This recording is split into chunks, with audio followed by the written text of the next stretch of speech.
if you encountered an obstacle, two things happen at the same time, and one is that your movement forward to your specific goal or sets of goals is blocked.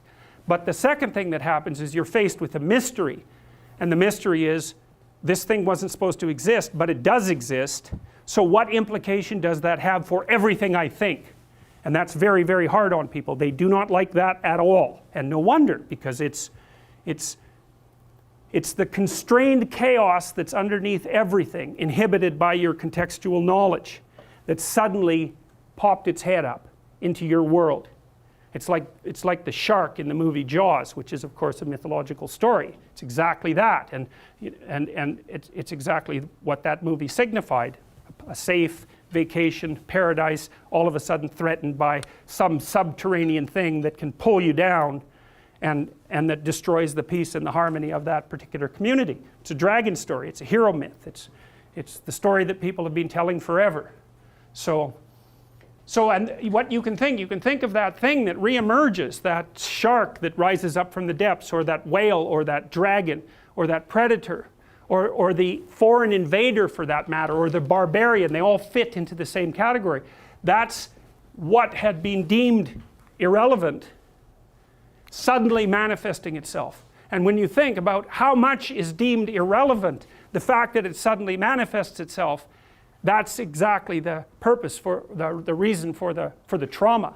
It's like, well, I've eradicated from my conceptualizations 99.99% of everything. It's zeroed out. And all of a sudden I've made a mistake. Bang, I don't know where I am. Well, what's relevant when you don't know where you are? And the answer to that is, since you don't know, everything is relevant. And you can imagine the sort of terror that people who experience paranoid schizophrenia are living in perennially, because what happens to them is precisely that. They undergo neurophysiological transformations that makes everything that they once depended on disappear, and everything comes back as relevant. And that puts them in the early stages of schizophrenia. That's extraordinarily stressful neurophysiologically. So they're overwhelmed with cortisol, and their brains deteriorate as a consequence of that. It's just too much. So, and unsurprisingly, right, because you can hardly deal with anything, let alone with everything. Now, and often what you see, and it's rarely conceptualized this way in the training of clinical therapists, but often what you see when you are dealing with people who are in crisis isn't people who have a mental illness. In fact, in my experience, that's actually quite rare. What's far more common is that the person that you're talking to has become overwhelmed by catastrophe. So their life has fallen apart in some way that makes what they're doing actually impossible. You know, so maybe someone very close to them in their family that they were depending on has developed a very serious illness, and that's thrown their entire financial state into utter chaos. Or maybe they've developed a condition that makes it impossible for them to work. Or, you know, you can imagine the potential range of catastrophes. And they're coming to see you because they're anxious and depressed, but the reason they're anxious and depressed is because everything they have ignored has popped its head back up and is hell-bent on their destruction.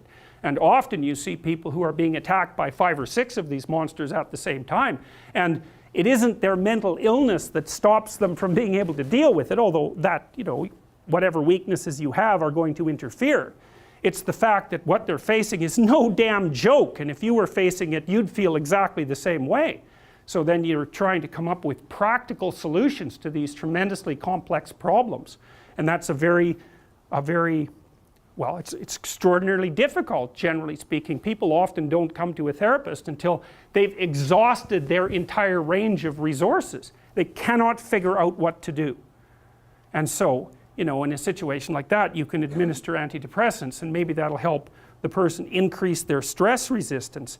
But and it may be that because they're depressed and have been brought down, that they are in fact exaggerating the danger of some of the smaller monsters that are after them. But making the person more stress resilient doesn't give them, for example, a new job, and it certainly doesn't bring back the person they've been living with for 2 years who has a degenerating neurological disease or some form of cancer. Like, these things are major. You know, I often see people who, well, they're in a relationship, maybe they're rather isolated, older people. One of the partners is dying and their entire financial situation has become catastrophic. It's like, That's not a mental illness, man. I mean, they may have got into that situation because of one inadequacy or another, but you don't even want to push that too far, because that sort of thing can happen to anyone, and will in fact happen to most people in one form or another, at least at some point in their lives. So you want to be damn prepared for that. You want to be prepared for that, because it's bitter and harsh and anxiety provoking and painful. But if you're not ready, then it's also hell. And often you can stop things from becoming hell, even though you can't stop them from being bitter and painful and anxiety provoking and all of that.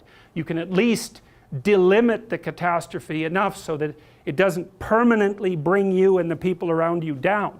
And that's not so bad, right? That's a hell, or at least it's a lot better than the alternative.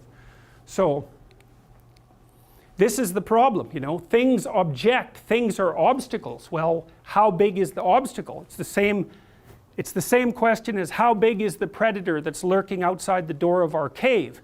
It's exactly the same problem, except conceptualized abstractly, and I would say exactly the same systems that your distant ancestors used to conceptualize the lurking predator are the systems that are activated now when you encounter the re-emergence of all the monsters that you've ignored.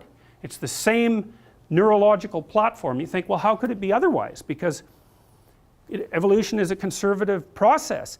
Everything about you is built on ancient foundations, right? Very little new, certainly very little radically new comes into existence. It's mostly tinkering with structures that have been around forever, like your body plan, for example. That's unbelievably old. I mean, you share that with lizards, roughly speaking. So it's incredibly ancient.